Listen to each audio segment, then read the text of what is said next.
Welcome to the Naavik Gaming Podcast, where it is our mission to explore the business and future of video games.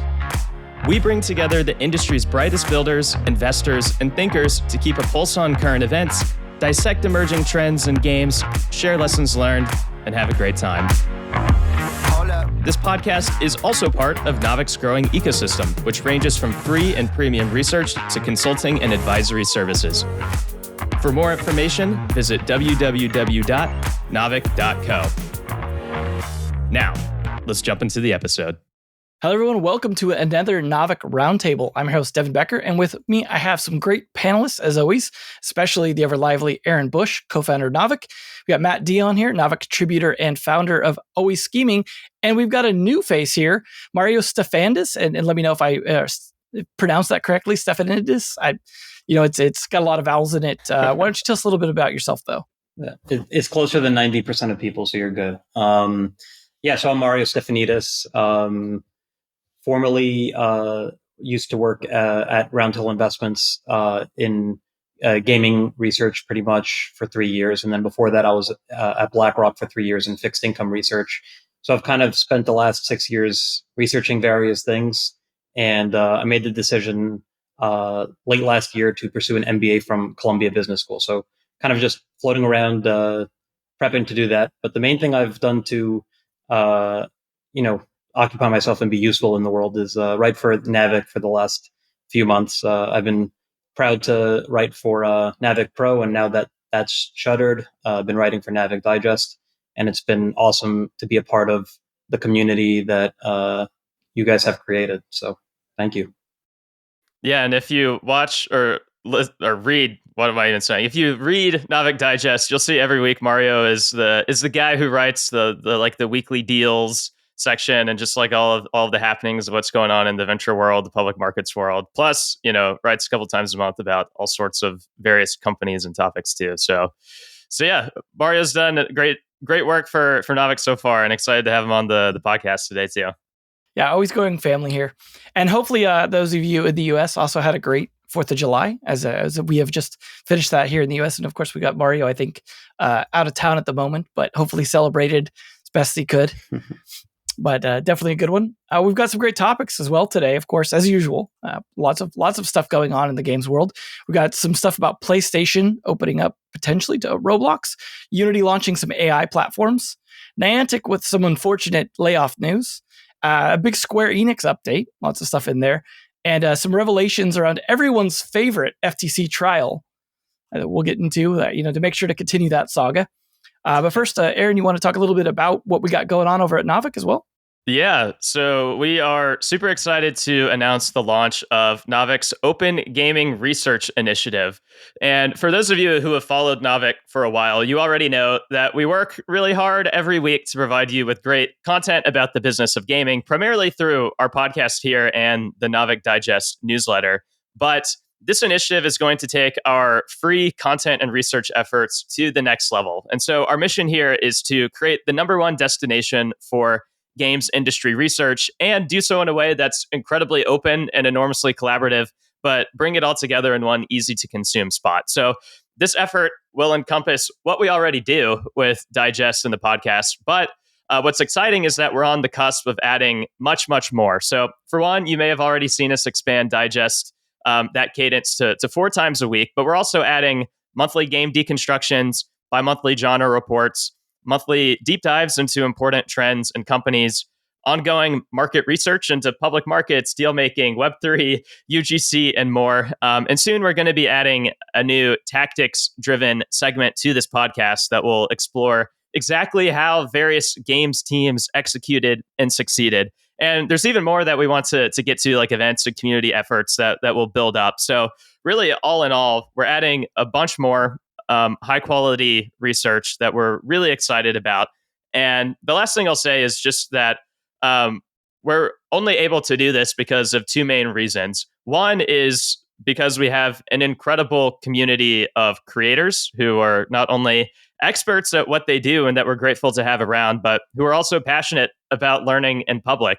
And if that is something that you're interested in being a part of, just reach out and let us know. We always love building our team of people to work with and learn from, and just collaborate with. And then second, we're bringing on a dozen launch partners who are helping fund all of this expanded content creation. But not only are they funding it, but they're also super excited about the Open Gaming Research Initiative's mission and have a bunch of insights to share themselves. So you'll learn more about those partners and the weeks and months to come. But if you want to learn any more right now about this mission, our amazing creators, or our new launch partners, or honestly just want to check out our new website, which as we're recording, is about coming out, but it's pretty cool and I'm excited about that. Just go to navic.co/OGRI and make sure you're signed up to receive all of the updates. So very excited to get rolling on this new, bigger and better initiative. And I hope everyone listening is excited too. Yeah, a lot of good stuff to look forward to. And obviously all of us as well write for the newsletter, and lots of good stuff. I think at this point, like, people are going to have to switch to a 4-day work week, just to have enough time to be able to read all of this, like get that 3-day weekend in there, which, that's great. Like it's honestly even like almost sometimes too much content for, I think, all of us to keep up with, which is a fantastic problem to have. So definitely make sure to also check out, all of the sponsors, all the people helping support that. Make sure to even just bounce to their website for a minute, check out what they got going on, just so that they see some definite interest from everyone, so we can keep doing that sort of thing. And obviously, as Aaron mentioned, there'll be more news coming out as we get rolling with that, but definitely keep an eye out for it. Make sure, if you're not already, for some weird reason, especially if you stumbled on this through YouTube or something, make sure you're subscribed to Navic's newsletter, because it's going to be bursting through your inbox, as Aaron said. You're probably going to have too much to read, but it's worth it. But on to the actual discussion topics here, where we're just going to talk instead of reading right now. PlayStation potentially opening up to Roblox. What do you think about that, Matt? Yeah, I'll kick this off with a quick update here. So this will be, no surprise to anyone who listens to this podcast that we have news coming from the Microsoft Activision trial. So this was a revelation that came out of those hearings, that PlayStation, Sony, and PlayStation are potentially opening up to Roblox. So if you follow Roblox, you know that they're available on basically every other platform. You can get it on your PC, mobile phone, even on Xbox. But Roblox has intentionally been held back from PlayStation 4 and PlayStation 5. What they say is mostly due to the console's young user base and wanting to protect those users. But the revelations coming out of this trial is that there are now talks happening that might be relaxed. It sounds like Sony Sony, quote, has reviewed those policies and relaxed a little on this. This is coming from Jim Ryan of Sony. He said they've been conservative for too long, and now we are currently engaging with people at Roblox. So I thought that was interesting, in conjunction with a piece that I mentioned, I think, 1 or 2 podcasts ago, whenever I was last on, was that Roblox was opening up to older experiences for 17 plus players. So I think this, the previous concern was about protecting their users. Now they're opening up a little bit to more mature audiences. And this is just another move in that direction. And then, one interesting parallel I thought was when Sony was kind of the last holdout on crossplay too. And sort of like the business opportunity and the huge like market of players forced their hand to participate and like not leave that money on the table, essentially. So yeah, I mean that's basically the update. I think it's interesting. Obviously, Roblox, a company to continue to watch, but on the other end of this deal, Sony kind of slowly opening up to more ecosystems, platforms on its own platform.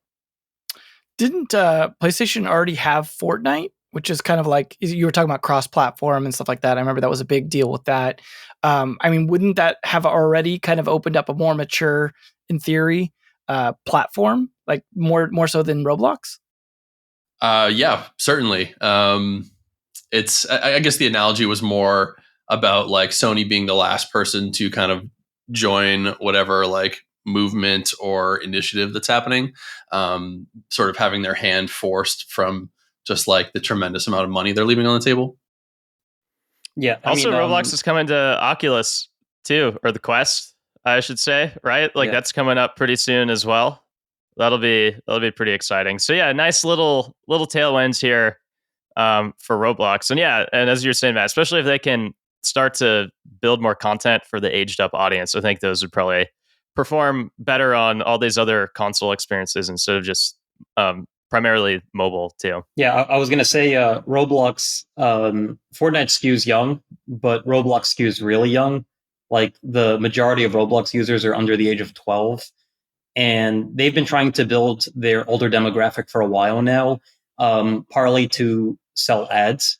It's really hard to sell ads to people that aren't even teenagers yet for like legal reasons and obvious reasons.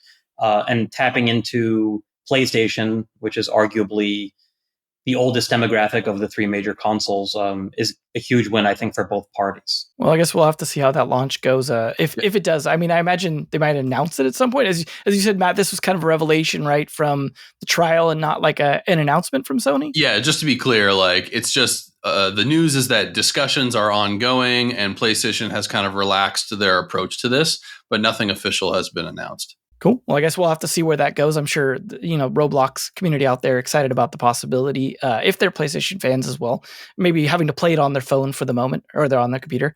But yeah, lots of cool stuff. Speaking of platforms doing interesting things, Unity launching some AI platforms.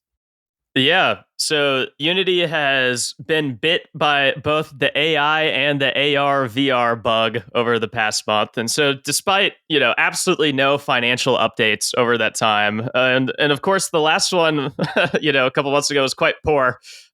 Unity stock, even so, is still up about 50% over the past month as a result of a couple announcements. The first was when Apple announced the Vision Pro and that Unity would be a partner. Unity's stock shot up, even though it'll be many years before this device actually truly scales. And quite honestly, it's just kind of funny to me because Unity would have been there anyways, especially given Apple's poor relationship with Epic. So that was kind of a dumb stock move at the time, in my opinion. But this past week, wave number 2 hit, which is AI. And Unity has been riding the AI buzz for a while now, ever since it kind of vaguely announced that it was working on something. But this week we learned officially at least what the first steps are of what that is.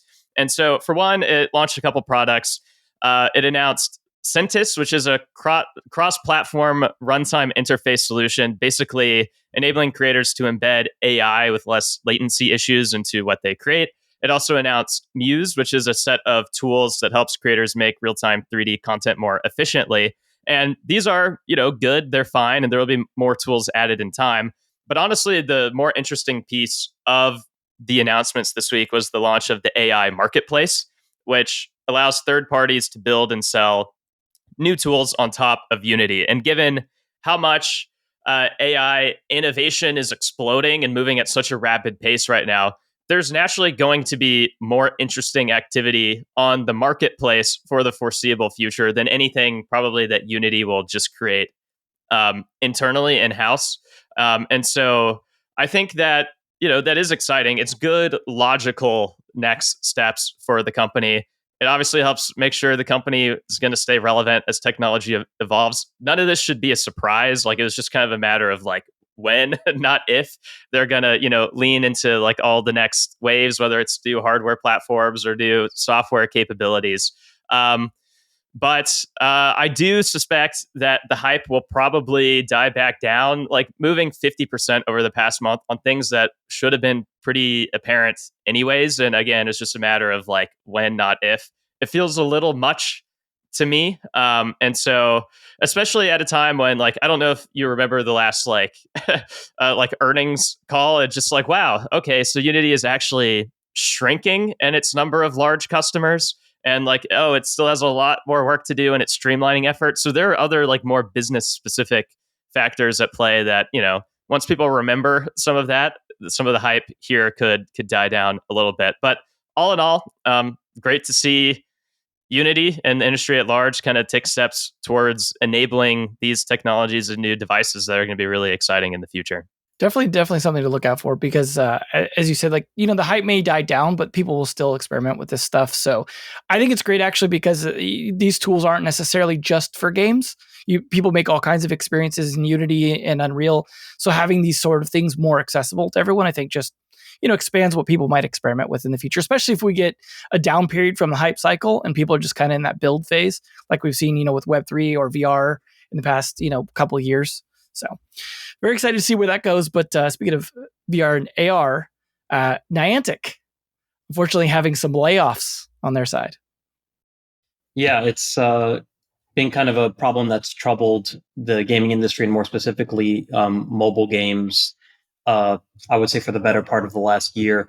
The Niantic news was particularly shocking because this was supposed to be a company growing on all cylinders, inking all sorts of different licensing deals and third-party partnerships to develop, the latest, greatest app on your phone. And now we have the news that they're getting rid of 230 employees of their roughly 1,000-member workforce. So about 25% layoffs. That's mainly going to take the form of shuttering their office in Los Angeles. This was the office responsible for Marvel World of Heroes, which was an AR game in development, obviously with the lucrative Marvel license. So they really must have been losing a lot of money to close such a deal with Disney. And then NBA All World, which is another title that's currently out there, not the most well received if you look at the reviews across the two app stores. But that will be sunsetting. I think this points to the huge investment that is going in right now to create the next blockbuster games. I'm going to talk about that a little bit later on with Activision, but the costs to develop new games has absolutely ballooned. And in this period of high interest rates, you can't really blame these companies for wanting to shore up profitability, even if it means not being super hyper growth anymore. I thought it was pretty interesting that CEO John Hank, in his letter to all the employees there, said that Pokemon Go is going to remain a forever game. This game has already been out for 7 years, and it had its second wind during COVID, when if you just walk to Central Park, you could see tens of thousands of people trying to find a shiny Gyarados or whatever. But that game kind of feels like it's also becoming less and less relevant, and for that to be labeled as the forever game is a bit concerning. Talk about concentration risk.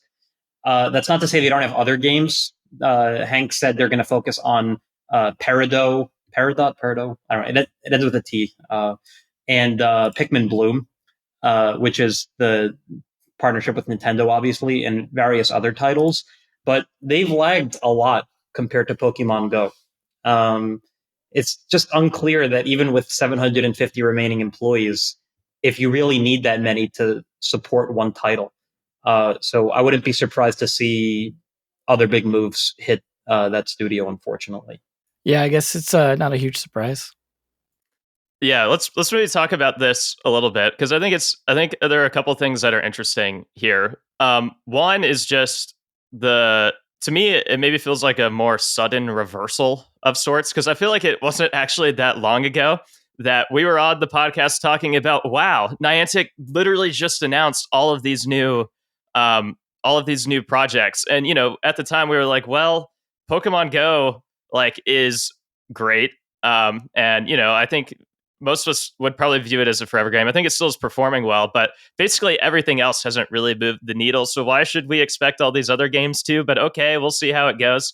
And so it is a pretty sudden reversal from, a month or two ago, having all of these announcements to, being just taking more austerity measures. So there definitely was some hard conversation within Niantic, maybe around, fundraising efforts, or just calculating their burn rates, or recognizing that, with the launch of the Vision Pro and the timeline there, that maybe the timeline to the rest of their business really clicking and becoming revenue positive, that's going to be longer than they thought. I don't know what it is, but they're clearly being more conservative in terms of how they're going to have to manage their burn rates and their focus. And so I understand it from that perspective too. But yeah, it's just interesting to see the sudden reversal, but also just kind of recognize that, yeah, like maybe like Niantic is not in the future. It is more of a games business than not today, but I don't think that's its goal. Its goal is to, be something more like the Google Maps, or a map based API for like the 3D physical world, and then be able to support all the cool things people are going to create with that. And games are just sort of a kind of a stepping stone to getting to that future. But if they think that's further out, then yeah, making some of these hard decisions and having big cuts, that sadly does make a lot of sense. But curious what you think, Matt and Devin. I would agree. I mean, I think I was on that same podcast episode with you when we were talking about it last, and my recollection is Pokemon Go was making like $5 to $8 million a day, something like that. Like it's still pretty lucrative for a game that's that old. But to your point, Aaron, about Niantic being a company that's like more interested in AR and like Google Maps type software, I think that's right. I think Pokemon Go is like, despite most players probably not using the AR features, it was like a really successful kind of proof of concept for their software. And all of these kind of follow-on games have been much less successful. And we can speculate as to why that is. Maybe it's the IP. Maybe it's just not like that compelling of a game design. I don't know. But I agree with you, Aaron, that like they want to do more in the AR, like physical world realm. I just don't know that they've really figured out how to do that. And now, yeah, with this news, like taking austerity measures, cutting some games that were not performing, or in the case of the Marvel game, probably they just saw the writing on the wall, like user acquisition is really expensive, and maybe these soft launch KPIs are not what we would like them to be, and they just made the financial calculation like we need to just stop this expense right now before we go deeper in the hole. I'm speculating, of course, but this is my read on it. Yeah, having watched kind of the history of like location-based gaming for quite a long time, like and even participating in helping make some in the past, I have to say, in general, location-based gaming is not a compelling experience for most people. It's a novelty, it's a gimmick, and if you look at the history of what Niantic's built, the AR was never a big part of the experience. It was always the location-based gaming, and that found a perfect niche with Pokemon Go, where it was like, this makes absolute sense for the IP. Like, just perfect. Like, this is what Pokemon generally is walking around doing exactly this. And so it was a perfect fit, right? But then after that, it was like, just shoehorned these things in. Like, NBA was just like the perfect example of like, just not a good fit at all. Like, I'm sure they had the reasons for doing it. But then you look at more recent releases like Peridot, where they actually tried to go the other direction and lean away from the location-based gaming and more on the AR side. And having played around with that, you can kind of see some of the glitchiness of it. And like, they have a good AR platform, but I think this is the problem they're stuck in. Location-based gaming is not a great experience until AR is like fully there and portable. AR is not even close to fully there and portable. So like, as you guys mentioned about Apple and their AR stuff and these AR experiences in general, until they get there, like there's honestly not a compelling use case for Lightship even. Their whole AR SDK. So they're in a tough spot with what they're trying to do business wise, like trying to find some other IPs to fit with, like other Nintendo ones, even like Pikmin. But if you've played that game, it honestly is kind of a boring game in the sense of just like you're planting stuff and maybe the IP fits a little bit, but the actual gameplay experience just isn't there. Yeah, I think part of the problem was when Reality Pro's price tag was revealed at $3,500. It kind of shot down a lot of people's hopes that AR was going to be consumer grade sooner rather than later. I wouldn't be surprised if the talks began shortly after that, because it's hard to imagine someone sporting a $3,500 device if they can even afford it and walking around cities, and trying to stay safe while doing that. Yeah. The funny thing is, we're not even really that far away from this stuff working with the Nreal/Xreal stuff. If you added a camera to that tech, like to those glasses, like then we actually can be there because it's just your phone screen with a camera added, and like that would actually make their experiences, what they're trying to build basically work, because it'd basically be portable. You'd have just sunglasses on. Like, we're not actually that far away from potentially like shoehorning it in, but no one's really trying to drive towards that. Like, everyone's thinking about what Apple's doing. Yeah, I was just going to say that's probably an astute observation, Mario, that they probably were kind of waiting out to see what the Apple release was really going to be and what reception to that was going to be before they make a bigger decision. I think that's probably right. The very last thing I'll say about this topic is just thank God Niantic has Pokemon Go, because think about it, right? Like, this is a company that got founded in 2010, and just think about how off their timing has been in terms of making a bet on AR becoming a more of a mainstream thing. They were very, very, very, very wrong in their timing, and it still looks like it's a few years away. And honestly, you have to ask the question, like, if they do not have Pokemon Go, what would this company even be at this stage? Like, what would the layoffs and kind of look like from here? So thank goodness they have it, and that Pokemon Go is able to, subsidize the development and enable them to ride this timeline out longer, even though their bet on timing was off in the first place. It really is so lucky that they that they stumbled across what a sensational hit Pokemon Go was. My goodness.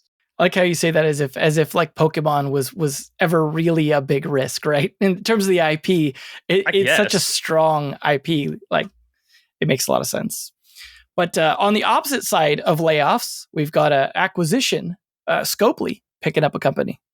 Yeah, I'll keep this one pretty short. So it was recently announced that Scopely is acquiring Tag Games, which is a mobile development partner. They've worked with a ton of big publishers and studios over the years. I think the entire team is like 60 employees, and they're all getting acquired and coming over to Scopely in this deal. They've worked on games like CSR2, Angry Birds Action, Prison Architect Mobile, and just many, many other games for various partners over time. And so this is not a big acquisition by Scopely. It's definitely not even in their top 5 in terms of, being noteworthy. They're not really acquiring a game here or a product. It's acquiring talent that's going to help build and run all sorts of internal games, I imagine, as they're kind of staffing up more for, live ops expansion across their entire portfolio, I'd guess.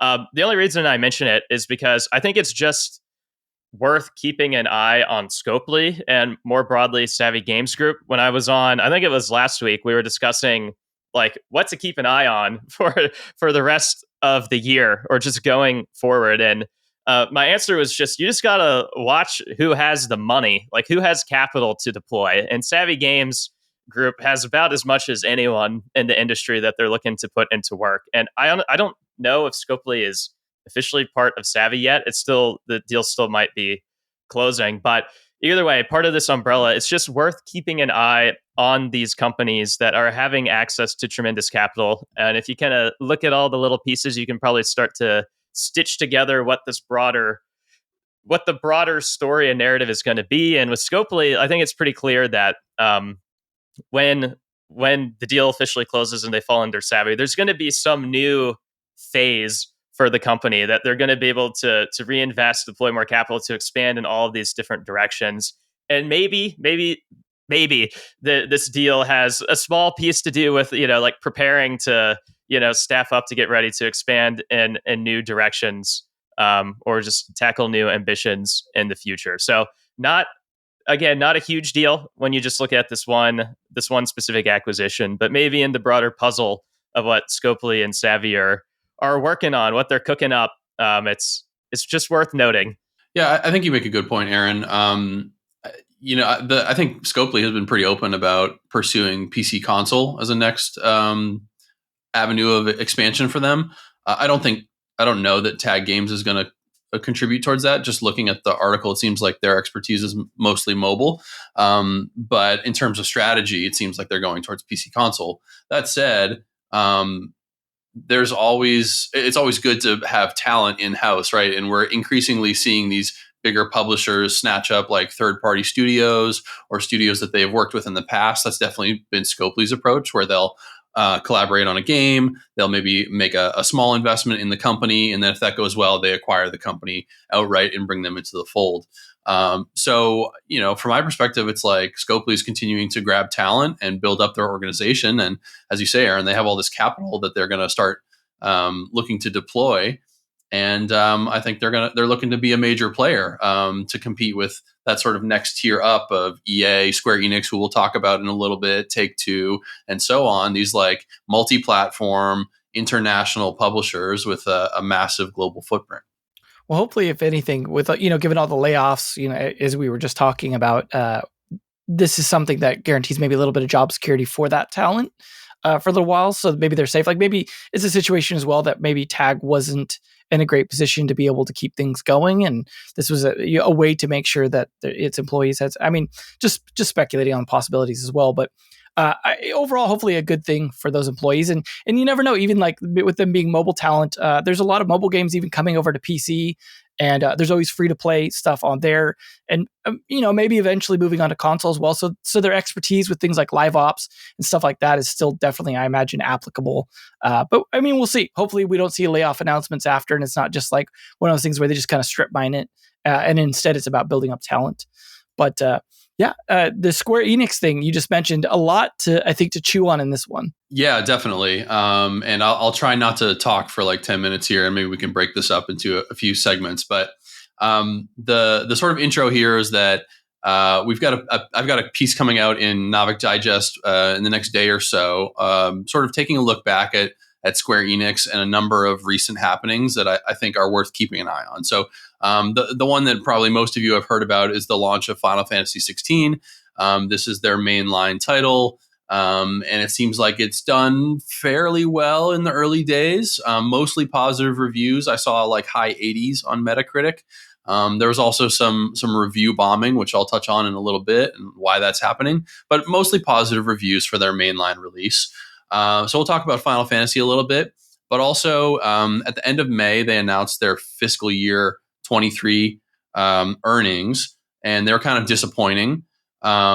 This would have run from April, I believe April of 22 to March of 23.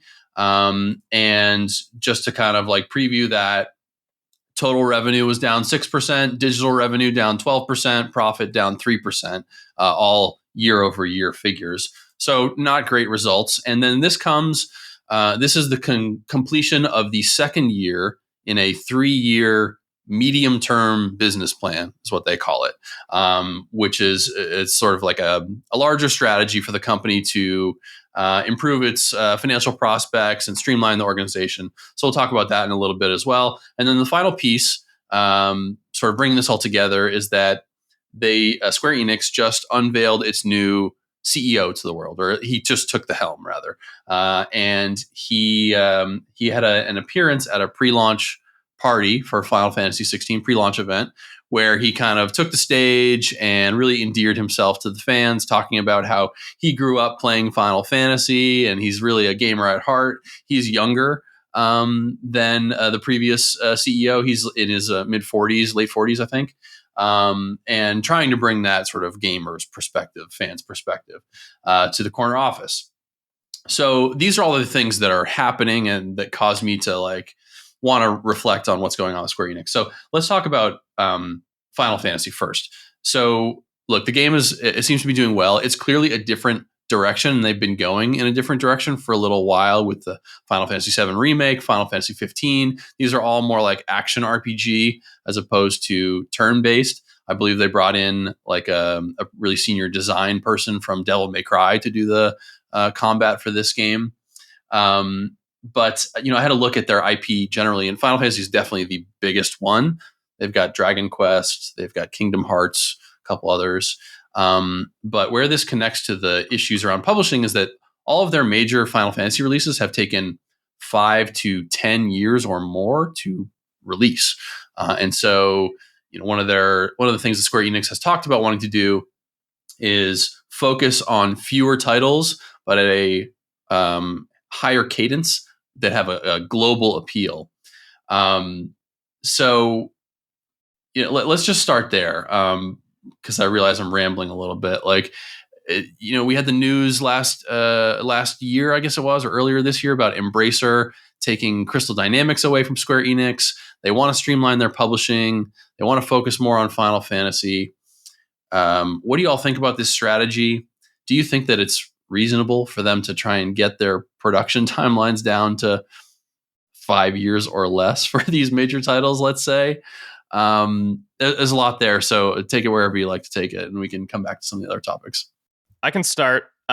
So I suspect that Final Fantasy still is probably the main growth engine of this business going forward, and maybe they can shrink production timelines a bit. I don't know. I think if anything, they can probably just reinvest in expanding the Final Fantasy ecosystem, and to ensure that even if the turnaround between the main games is long, that they still can get their remake engine, flowing at a rate that's, better than in the past, and that create upside, that, their MMORPG, maintains a good, healthy cadence, and, is able to maintain, if not grow, over time.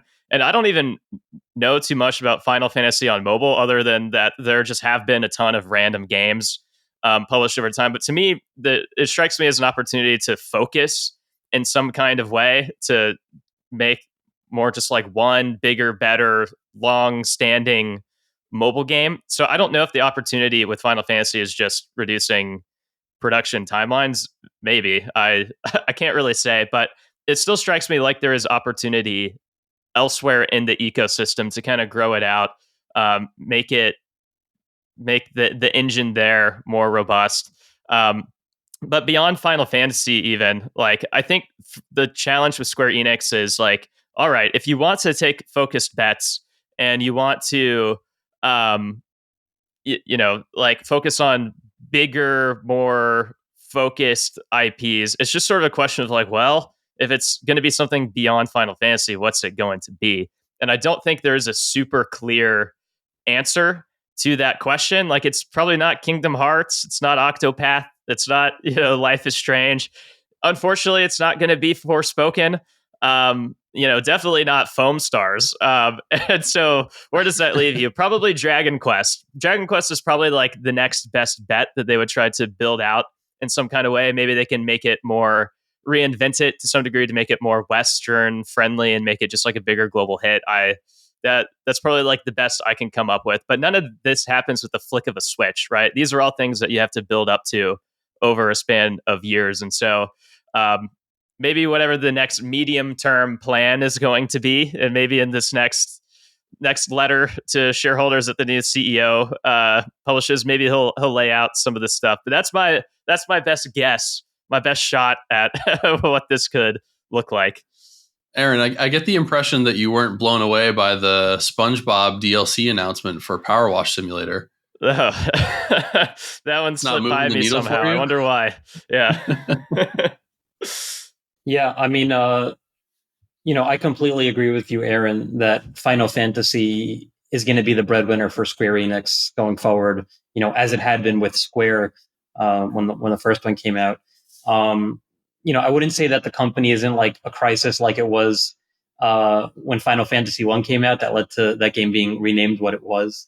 But certainly they have to think about what the timeline is going to look like for future releases in that franchise, as well as in their other franchises as well. Final Fantasy 16, 7 years is, I think, don't quote me on this, but the longest gap between mainline installments. And Final Fantasy 14 is an MMORPG. They need to also think about the naming convention for their games, because it's getting to be a little confusing. I think the ex-CEO commented on this, but having the single player story driven games, I think, titled one thing, and then having the games that are going to incorporate some form of live ops or MMORPG elements be another thing, I think is super important to delineate those, because you're right, it's not very Western friendly. I mean, it's not friendly at all to any gamer to have the games titled like that. Also, when it comes to Dragon Quest, Dragon Quest 12 It looks like it's going to come out this next year, probably. Maybe later this year still, but probably next year. That's a 7-year gap between installments. Again, one of the longest between main lines there. And yeah, there's not a ton of other IP to draw from that is going to sell tens of millions of units per installment.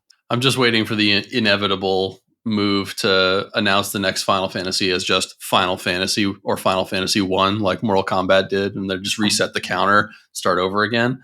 So you made some good points, Mario. I just want to add a little bit of context here, so people understand the other IPs they have to work with and sort of the structure of the business. So they have this digital entertainment business unit, which is where all of their gaming content exists. And then that's further subdivided into what they call HD games, which is usually PC console. That's where Final Fantasy single player experiences live. Even some of the smaller titles like Octopath Traveler or Power Wash Simulator, those go into HD experiences. Then they have MMOs, which as far as I can tell is just Final Fantasy 14 and Dragon Quest X. And then they have, they call it like experiences for smart devices and web browser, something like that. So let's just call it mobile for the sake of discussion. And of the like top 10 games in mobile, according to Data AI, within their last fiscal year, 3 of those 10 were Final Fantasy titles. And Final Fantasy 14, easily the biggest contributor to the MMO segment, HD segment. It's obviously Final Fantasy mainline titles.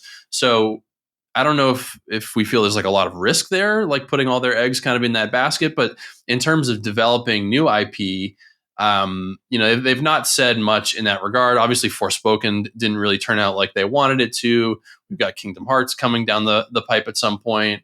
They've got a couple other titles that don't seem to be moving the needle. I guess where I'm taking this is the medium-term outlook for the company is a little bit murky. So this is the last fiscal year of their medium-term business plan. They're not going to hit the targets that they had set out for themselves a couple of years ago. There's just no way. Their own forecasts are coming in well below those. And in terms of strategic moves that they announced in this earnings report, nothing that would really blow anyone away. They're talking about acquiring more talent, revamping their publishing organization to kind of streamline it a little bit more. But they haven't really announced any major moves in one direction or another, other than like their longer term future, which they're really all in on blockchain right now. We can talk about that in a little bit. They've made a bunch of investments in blockchain startups across the world, talking about establishing a corporate venture capital arm in their business. They've focused on being a pioneer in that space, but we're not there yet. And there's this gap of like, what do they do in the medium term? What does their next medium term plan look like? And there have been, there was some news again coming from Microsoft Activision that, Square Enix was a potential acquisition target for Microsoft as early as 2019 to bolster Game Pass and give them a presence in Asia. I don't know that Microsoft would be the company to do it, but acquisition is something that's been rumored for a while. Sony has obviously been a part of that conversation, being a fellow Japanese company as well. So, maybe there's something there in the medium term where they become an attractive acquisition target for Sony or Tencent or Nexon or whoever. Well before they get to this whole blockchain thing. I think that's still quite a ways away. So, like, what do they do in the medium term? And do we see them maybe getting involved in some of these acquisition talks? Like, and also they have a brand new CEO. Like, what does he think? I think the medium term is doubling down on Final Fantasy, which isn't necessarily a bad idea. Like, I don't think putting all your eggs in one basket is actually as big of a risk when you have such a dominant killer IP. Like, we saw, similar concerns with a company like Activision with Call of Duty, where it's like, oh man, Activision for years is not really creating anything new, but they just kept building up the Call of Duty ecosystem, and it was a tremendous growth driver for that business across devices, across business models. And I think the biggest and best IPs in the world, they can't copy exactly what Activision did, but there is more opportunity to unlock with these mega IPs. And so I think Final Fantasy is going to be the centerpiece of a medium term plan. I think it has to be. I think probably identifying if they want to make more focused bets like, all right, well, what is that going to be? Like, what are the next couple focused bets around either creating a new IP or just taking an IP you have and making it more globally friendly or more multi-device friendly or something. I would imagine that would kind of be the center. I have a feeling some of this blockchain stuff, I think it's going to come back to bite them, is my guess. And it's not because like I'm against it. I think that experimenting with the technology is great. But if, I think that the company just dedicated itself in a big way too early. So where even if it creates a great Web3 game in some kind of way, external forces like platform rules or securities regulations or just like onboarding and tooling frictions, it's just going to be too much to overcome in a big way. And it's just going to make the ROI on those projects less than it would be if they just reinvested elsewhere. And so my guess is they're probably going to lighten their tone at some point regarding Web3, more because it's going to be forced on them by the investor community who just like isn't happy with the progress. That's my guess. But as they do that, they can just kind of refocus more on the biggest IPs and kind of building those ecosystems. And that's my guess for a 3-year plan. But Devin, I'm curious even what you think on the blockchain side. Do you think that's going to remain central to Square Enix, or are they going to diversify or tone that down? One sort of piece of context that I think is important to know is Japan has been really like at the government level, really bullish on blockchain. And that, I think, you're talking about regulations and stuff like that. Yeah, in the US, like there's already a lot of companies just pulling out from the US in general, not wanting to risk the Gensler wrath. So they're just not even bothering. And I think, Japan's already fine with localized games, right? They do a lot of localized games that are just like, this is a Japan game and they don't bring it elsewhere. And I think they're fine with that. So I think looking at it from that perspective, where they're just like, maybe we just do Web3 in a place where we know is super friendly towards it. Like the prime minister came out being like, NFTs are going to be great. Like Japan's going to be, on top of this. And so if you're a company that's a huge company in Japan and Japan's going like, we're going to dominate Web3, it does make some sense to be like, well, we want to be at the forefront of that. Now, like, as you said, though, like they are very early. I mean, their first blockchain game, Symbiogenesis, is what I call glorified Where's Waldo with tons of lore involved. It's not necessarily like a bad thing for what they're trying to do with, they're all about their fiction and their lore and things like that. And they've made some money selling collectibles around Final Fantasy and things like that. So they definitely, they understand that there's some angle with community and lore and things that they can do that tap into Web3 community aspects. However, that community is a bit small in the grand scale of things. Now, that being said, if Asia blows up like we think it might over the next year or two between South Korea and Japan and maybe elsewhere as well, like I think that could still be important for Square Enix. Now, of course, if that doesn't happen over the next year or two, then yeah, maybe we see them be like, you know what? We're going to put that on ice for a while, like, and then just focus on our other stuff. And you guys mentioned like even like Dragon Quest and stuff like that. There's opportunity for them to involve that potentially in some of this stuff, even if it's just digital collectibles, right? They already did quite a bit of that with Final Fantasy, and I think it was mostly successful. So I don't see any reason why they wouldn't continue to leverage their IPs into blockchain stuff, even if it's just at the collectible level, because there is an appetite for digital collectibles, even if you strip out all the other Web3 stuff at that point. And there's an angle there for them. They have a whole physical collectibles business too, so it's not that much of a stretch. Yeah, to their like quote unquote credit when it comes to blockchain now, like I don't agree with the strategy. I think they should be doubling down on their core franchises for something I'll talk about after this. But the Final Fantasy games don't follow any sort of continuity. The Dragon Quest games don't follow any sort of continuity. And I think that's made them great because someone who is a new gamer can just jump in and not have to watch 5 hours of lore videos like I am with Diablo right now. But on the other hand, it's hard to have like a unbroken continuity like with the NFTs. It's not like you could have a character from one game that's going to transfer into another game. Each game has their own set of characters, their own environments, etc. So that kind of gives credence to them starting something fresh and maybe pursuing that strategy for the first time. In terms of the mainline installments, I just don't see any reason why it took 7 years to come out with a new Final Fantasy. From Software is pumping out Soulsborne games every 2 to 3 years. Elden Ring is probably going to be the greatest game of the decade and one of the largest open world titles, ever released, for that genre, that is. And that took them 3 years to come out, and that was after Sekiro. So I understand there's differences when it comes to the graphical fidelity of the Final Fantasy games. They're obviously a lot sharper and, quote unquote, more polished, but they all follow the same RPG elements and roughly the same formula. So I just don't see why those games can't come out on a more frequent cadence for such a large studio.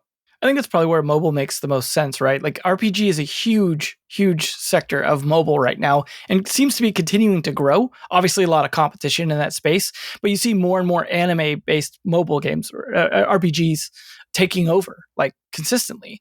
And a lot of them coming from, China or South Korea or Japan, like coming over from those, Asian demographics. And there's a perfect opportunity there. Obviously, they've experimented with it. I still see like, Chrono Trigger remastered on sale and like all these other ones that they've put on there like to test the waters on mobile. I don't think they're going to be like Nintendo where they like only are doing these weird sort of experiments. They clearly have potential to bring stuff onto that platform. And we're talking about like a more frequent cadence. That's a good platform to be doing that on. Yeah, and their previous approach, from what I can tell, has been to take different IPs, whether their own or external IPs, and bring them to mobile. Final Fantasy 15, for example, I was looking at something like 6, 7, 8 spin-off experiences, some of which were mobile, some of which were not, but that they have this established IP and then they build off of it in different ways. To your point earlier, Mario, about like these characters not necessarily being interchangeable, they actually have mobile games that have all of their Final Fantasy characters as like a character collector gotcha thing. So I think it can be done, and they've certainly tried to do that. I'm sure that I shouldn't say I'm sure, but my guess is that they'll probably continue something similar with Final Fantasy 16, do a mobile release. I don't know if they'll do another like 4X game or whatever, but they have plenty of opportunities on mobile and the expertise to do it. Definitely a lot of opportunities for there. And of course, something we didn't even touch on, they do some stuff with arcades as well. There's, like you mentioned, Matt, lots of stuff with collectibles. They have a lot of businesses going on and a lot of opportunities, different things they could be doing. So definitely a lot of things to watch for with Square Enix. So, and I hope the Web3 thing works out for them, of course, because, being a big Web3 kind of guy, like I'd like to see that work. But we have, and we've already kind of, I think, touched on this multiple times throughout the podcast, the revelations coming out of the FTC trial against Microsoft Activision, which will hopefully be the ending chapter of this everlasting saga. Maybe not. Maybe it'll be like the ending of Lord of the Rings, where we get about 5 different endings to this thing. But we've definitely got some cool stuff to talk about. Hey, I hope. Yeah, I think Microsoft wishes that the FTC is the One Ring, and they're going to cast them into Mount Doom once and for all, and vanquish them from being a menace for the mega cap tech U.S. companies.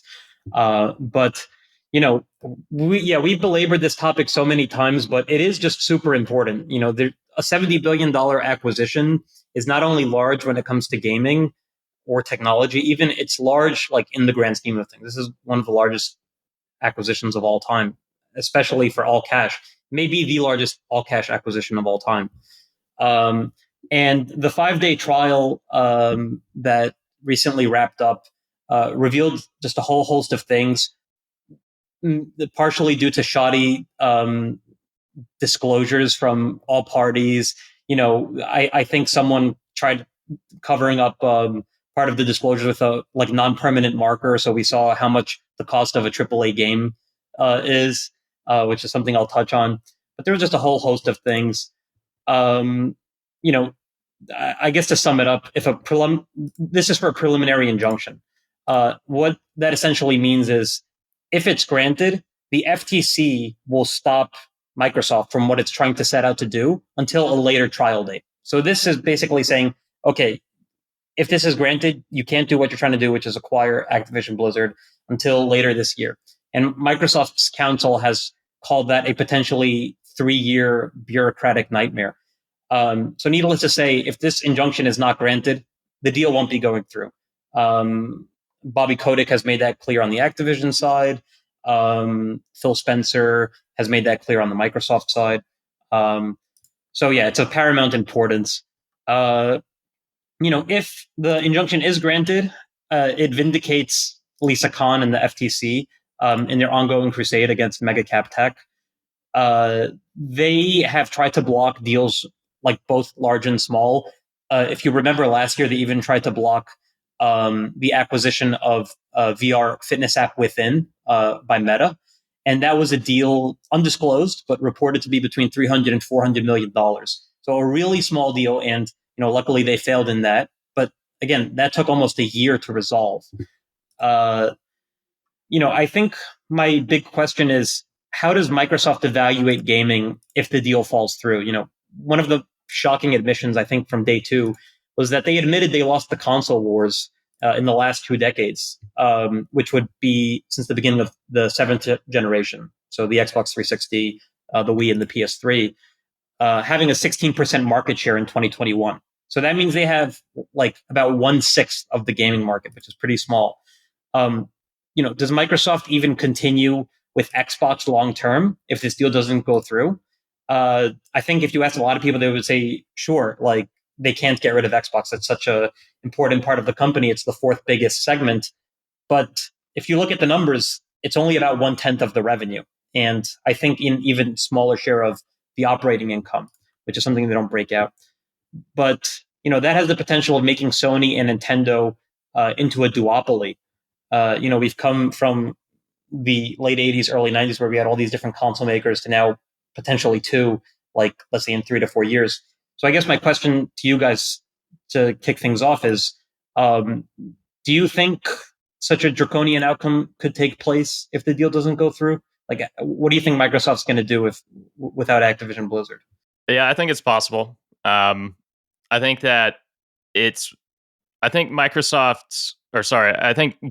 Xbox's future hinges on acquisitions to some extent.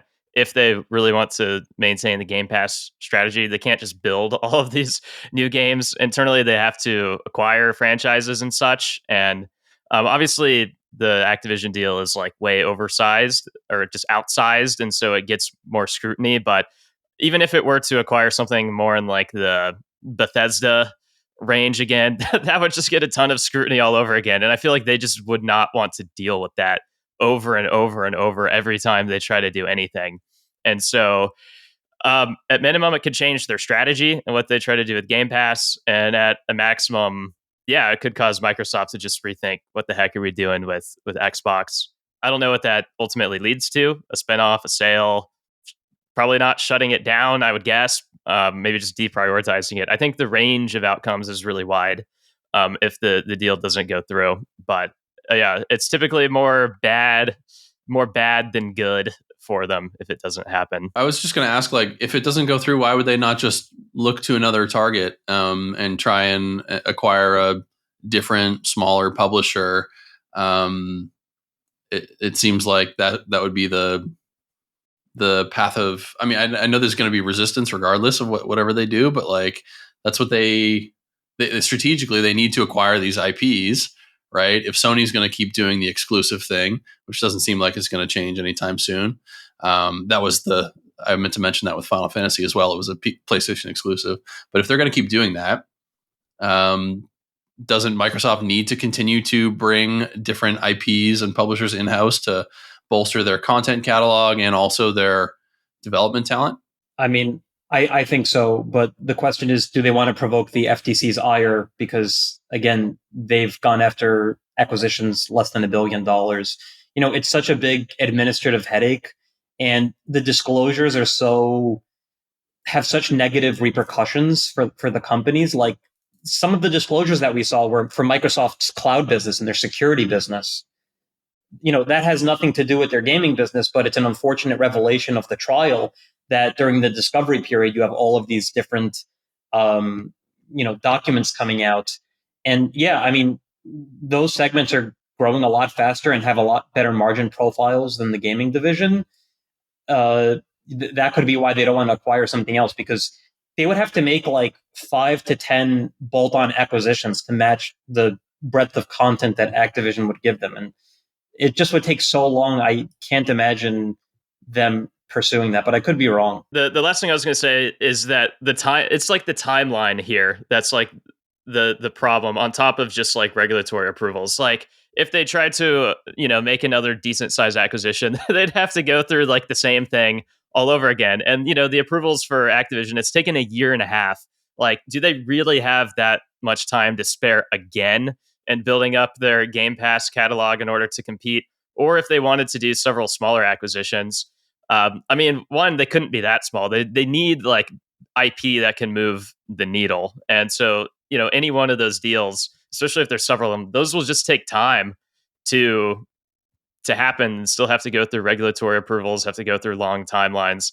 And so my guess is that you could just start to see some impatience, and the longer that they like don't have these hits in Game Pass, just like the more angsty Xbox as a whole is going to be. Like from the bottom, all of the gamers all the way up to the top with Satya Nadella, and kind of thinking about the role of Game Pass or Xbox in general. So yeah, they might try to have a plan B after this. I just think it's not gonna be great. It's just gonna drag out. And maybe in the long run it's still fine, but lots of headaches in order to pull any. Maybe this is like a naive point of view, but like from my perspective, Microsoft is like a $1 trillion+ market cap company, and they're going to outlast Lena Khan or anyone. Like they're not going anywhere. And I think that they can sit, they can deal with headaches, they can wait and be patient if they need to. I don't see that as like again, maybe this is a naive point of view, but like I don't see that as the major stumbling block.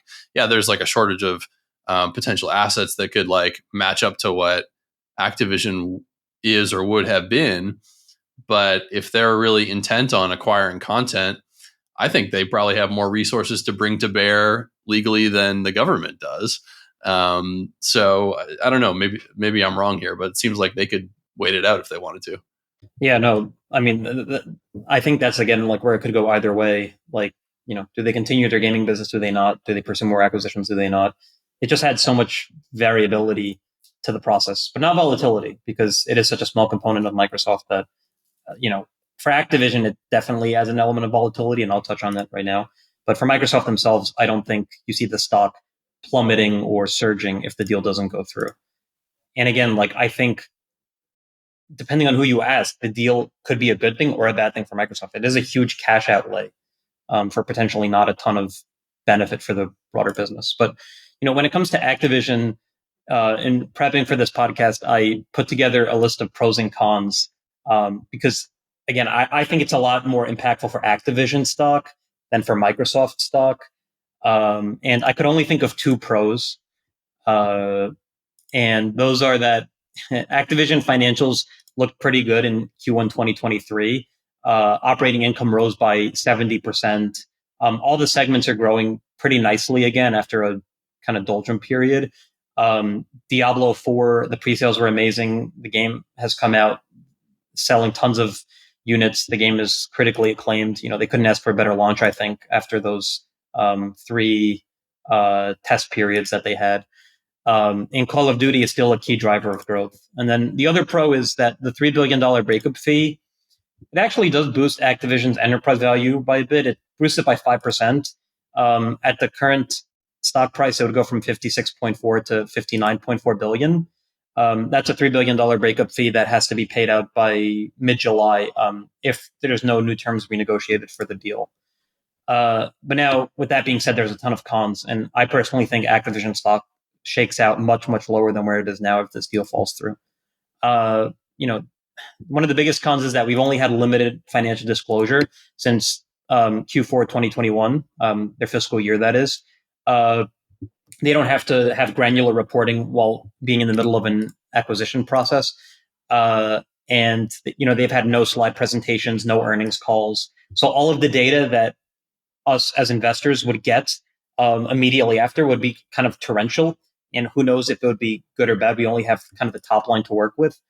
Buffett also trimmed his stake from 5.6 billion to 4 billion recently. And that didn't put a ton of pressure on the stock.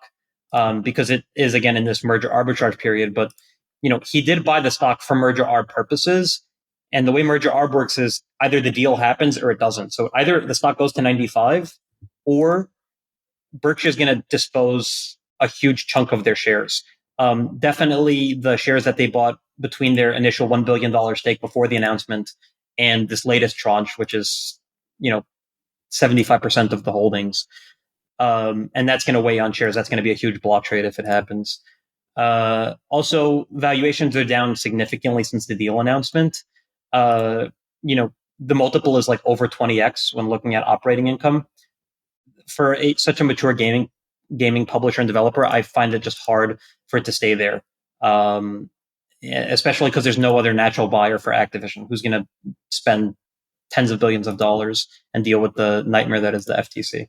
Well, hopefully at the end of the day, if the deal doesn't end up going through, then they can still find a way to like get back to normal and pump out those Call of Duty games and all the other billions of sequels they'll undoubtedly be pumping out of all their franchises. But yeah, a lot of question marks still as of course things aren't done with that whole long journey. And so I'm sure we'll be back at it again probably next week. But we do actually have a mailbag question we wanted to quickly get to. And this is in reference to an episode we had a little while ago and where we talked a little bit about the company Keywords, which was kind of a lesser known company. So I'll just read out the question and the comment real quick, and then we'll get to answering it. So they said, super cool that you guys covered Keywords. Could you go deeper into the company health or financials? Do they have any major competitors, and how is their strategy unique in the market? Where do they get their competitive edge from? So, Aaron or Mario, if you want to take this, Mario, go ahead. Yeah, I can kick things off. So for those of you who don't know, Keywords is one of the largest like gaming companies by employees. Like they have 12,000 employees, but they're deliberately under the radar. And part of that is due to their CEO's vision to be the picks and shovels servicer to the games industry, rather than to, and I quote, bite the hand that feeds them. So they have three segments. Those are, have them right here. Create, globalize, and engage. Create is about 40% of the business, and that covers external game development and co-development. It also covers art services. Globalize is 44%. That's kind of what they're known for, their bread and butter. Localization services like translation for audio and text, also quality assurance and testing. And then Engage, which is multilingual player support, back-end support, a full service marketing strategy. From a financial perspective, they're super healthy. They have over $700 million revenue annually, 20% EBITDA margins, and they're only trading at like a 12x EV to EBITDA multiple, which is really low for a company that just grew 22% organically last year, which again was their highest growth rate since 2016. But they've been punished by the market, and it's hard to say why. My theory is that people are fearing the incursion of AI. AI, one of the easiest things it might be able to do is like localize content and convert text and audio to a native language. But I don't think it can deal with the nuances that come with localization in markets like Germany and China that all have bespoke content screeners that need boots on the ground and a lot of different offices dealing with all this stuff. So I think the concerns are overblown. And for context, the stock is down like 40% year to date, down even more from its peak in 2021. One of the worst performing gaming stocks of like large gaming stocks of the year. Yeah, I'll add two more final thoughts here. One is just that it's important to know that Keywords is very acquisitive. And so its performance usually is just as much a bet on the pilot as it is on the plane, so to speak. And I don't have a great sense of how good they really are, or more specifically, how good the relatively new CEO Bertrand Bodson is at capital allocation. And as Mario was saying, the stock's down a lot. It's basically where it was like 5 years ago at this point. And I have a feeling kind of the growth by acquisition bent to this company is a big reason why the stock is down, kind of in the same way we've seen growth by acquisitions elsewhere in the industry kind of fizzle out as just bad deals have been made and just companies have to reset. The last thing, just to answer the question about competitive advantage, if you look at any individual piece or segment of this business, whether it's external game development or art services or localization, et cetera, there's a ton of competition individually around each of those pieces. But what makes Keywords somewhat unique is that it likely creates outsized value from having all of those offerings take place under one roof.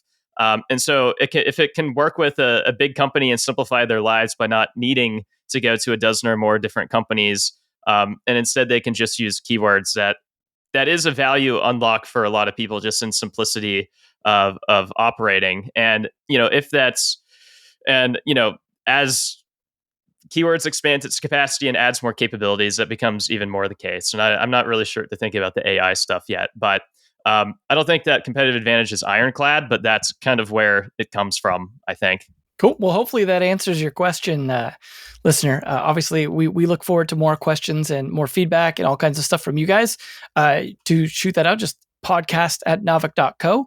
Make sure to let us know what you think.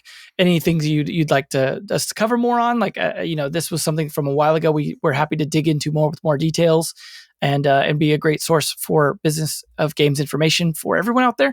And of course, look forward to all the upcoming stuff that Aaron mentioned at the beginning about the updates to the newsletter, digest stuff, and lots and lots of content coming our way. And of course, as always, thanks to our panelists here, Matt, Aaron, and our new panelist, Mario. Look forward to him again in a few weeks or so. But thanks you guys for being here. And of course, thanks to the listeners. And we'll catch you guys next week. But in the meantime, have a great weekend. If you enjoyed today's episode, whether on YouTube or your favorite podcast app, make sure to like, subscribe, comment, or give a 5-star review. And if you want to reach out or provide feedback, shoot us a note at podcast@navic.co or find us on Twitter and LinkedIn. Plus, if you want to learn more about what Navic has to offer, make sure to check out our website, www.navic.co. There, you can sign up for the #1 games industry newsletter, Navic Digest, or contact us to learn about our wide-ranging consulting and advisory services. Again, that is www.navic.co. Thanks for listening, and we'll catch you in the next episode.